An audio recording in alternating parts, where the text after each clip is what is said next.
നല്ല ക്ലൈമറ്റ് അല്ലേ? പ്രേമിക്കാൻ പോകുന്നു. അല്ല, കുര്യനെ പ്രേമിക്കാൻ അറിയോ? എന്റെ പ്രേമം കേരളത്തിലെ കൊച്ചു കുട്ടികൾക്കറിയാം. എന്നാ പിന്നെ നമുക്കൊരു കാര്യം ചെയ്താലോ? നമുക്കങ്ങ് പ്രേമിച്ചു കിട്ടുക.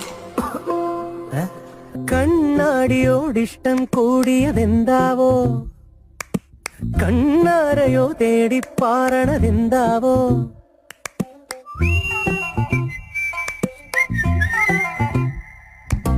ഓർക്കാതെ ഞാൻ ചൂളം കുത്തണതെന്താവോ, ഓർക്കുമ്പോഴെന്നുള്ളിൽ ആന്തലിതെന്താവോ, മാറിയാ